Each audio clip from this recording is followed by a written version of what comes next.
Le vrai équilibre. Il y a une idée qui revient sans cesse dans nos discussions. Je préfère quelqu'un qui ne prie pas, mais qui a un bon cœur, plutôt qu'une personne qui prie tout en étant injuste, arrogante ou malhonnête. Présentée ainsi, cette affirmation semble frapper au coin du bon sens. Pourtant, elle repose sur une comparaison trompeuse, car elle nous oblige à choisir entre deux mots alors que l'islam refuse précisément ce faux dilemme. L'islam ne demande ni d'être un dévot sans morale, ni un moraliste sans foi.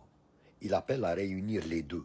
Le croyant véritable est celui qui honore les droits de son Seigneur tout en respectant les droits de ses créatures. Lorsque certains dénoncent les mauvais comportements de personnes religieuses, leur critique est parfois légitime, car nul n'est au-dessus de la justice. Mais ce qui devient profondément injuste, c'est lorsque cette critique déborde jusqu'à tourner en dérision la prière, la barbe, le voile, la mosquée ou la tradition prophétique elle-même. Comme si les fautes de certains autorisent à mépriser ce que Dieu a sanctifié.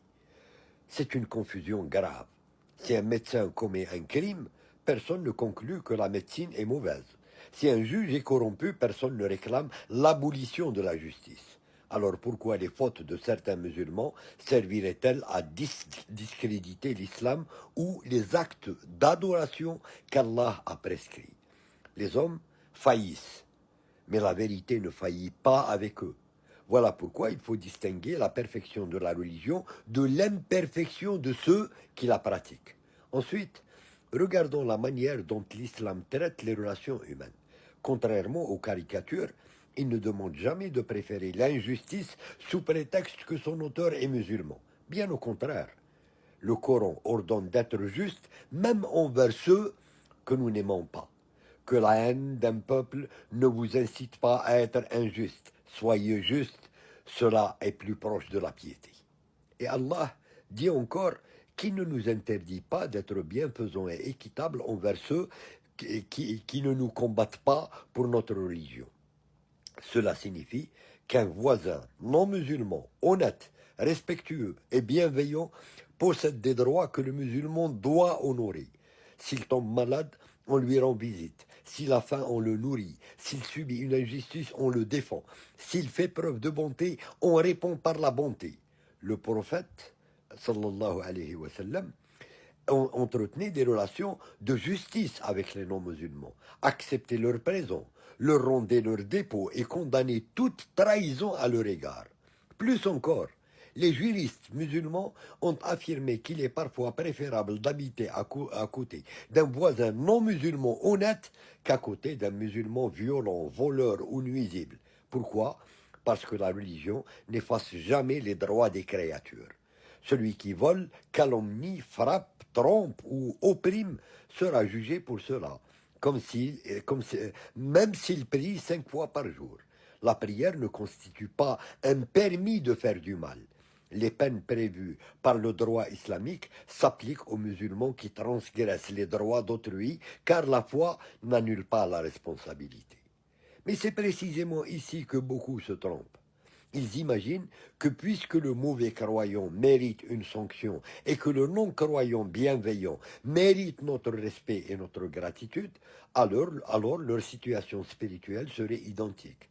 C'est oublier qu'il existe deux catégories de droits, les droits des créatures et les droits du Créateur. Lorsqu'un homme vole son voisin, il viole le droit d'un être humain. Lorsqu'il abandonne volontairement la prière, il rompt le lien le plus fondamental qui l'unit à celui qui lui a donné la vie, l'intelligence, la santé, le souffle et chaque instant de son existence. Nous vivons dans une époque profondément anthropocentrique où l'homme se considère comme la mesure absolue de toute chose. Nous évaluons presque tout à travers une seule question. Est-ce que cela me fait du mal? Si la réponse est non, nous avons tendance à minimiser l'acte. Pourtant, la morale islamique commence par une autre question. Quels sont les droits de Dieu? Imaginez un roi qui nourrit, protège et enrichit un serviteur. Celui-ci traite admirablement tous les autres serviteurs du palais, mais refuse obstinément de reconnaître son souverain, ne le salue jamais, et nie même son autorité. Les autres domestiques apprécieront peut-être sa gentillesse, mais le roi, lui, verra avant tout une rébellion contre sa souveraineté. Cette image reste imparfaite, bien sûr, car aucune comparaison ne peut égaler la majesté d'Allah. Mais elle aide à comprendre pourquoi le Coran place le tawhid au sommet de toutes les obligations. Le premier droit appartient à celui qui nous a créés. Voilà pourquoi le prophète répondit, lorsqu'on lui demande quel était le droit d'Allah sur les serviteurs, qu'il l'adore sans rien lui associer. C'est le fondement de tout le reste. Certains objecteront alors, mais le croyant injuste fait énormément de mal aux gens. C'est vrai. Son injustice est immense. Elle est condamnée ici-bas et dans l'au-delà. Il devra rendre des comptes le jour du jugement. Ses bonnes actions seront distribuées à ceux qu'il a lésés. Si elles s'épuisent, leurs péchés lui seront transférés. Quel avertissement plus terrible pourrait-il exister? Pourtant, même cette réalité ne change pas l'ordre des priorités. Les droits des hommes sont immenses, mais ils demeurent les droits des créatures. Le droit d'Allah est absolu, car il est le créateur de toutes les créatures.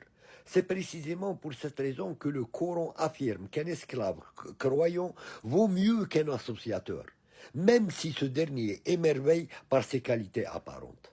Ce verset ne méprise pas les qualités morales du non-croyant.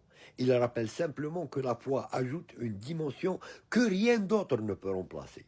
De la même manière, posséder un diamant et de l'or vaut mieux que posséder uniquement de l'or.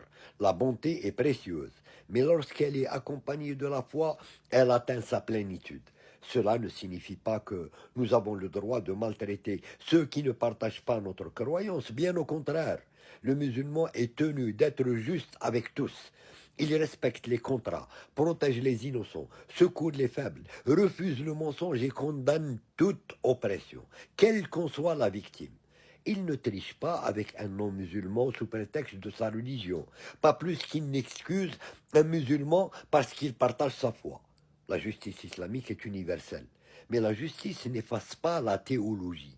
Nous pouvons reconnaître les qualités d'une personne tout en affirmant que la plus grande réussite demeure la reconnaissance du Créateur.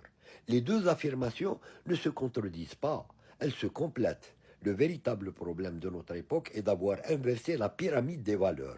Nous avons placé l'homme au sommet et Dieu à la périphérie. Dès lors, nous trouvons normal de condamner sévèrement une personne qui offense les hommes tout en minimisant celui qui offense constamment le Seigneur Allah. Pourtant, si Dieu est réellement le Créateur, le Maître de l'univers, celui qui nous accorde chaque battement de cœur, alors son droit est nécessairement le plus élevé. Ce n'est ni du fanatisme, ni du mépris envers les êtres humains. C'est simplement reconnaître l'ordre naturel des choses. La grandeur de l'islam réside justement dans cet équilibre extraordinaire. Il refuse l'hypocrisie d'une religiosité sans morale, mais refuse tout autant l'illusion d'une morale qui se passerait de Dieu. Il exige que les mains soient propres et que le cœur soit tourné vers le ciel, que la langue dise la vérité et que le front se prosterne, que le voisin soit respecté et que le Seigneur soit adoré. Voilà pourquoi le musulman ne choisit jamais entre la foi et l'éthique. Il cherche à les unir, car lorsque les droits de Dieu sont honorés et que les droits des hommes sont préservés, alors seulement apparaît l'être humain accompli, celui dont la piété éclaire son comportement, dont la foi nourrit la justice et dont la bonté devient le reflet de son amour pour celui qui l'a créé.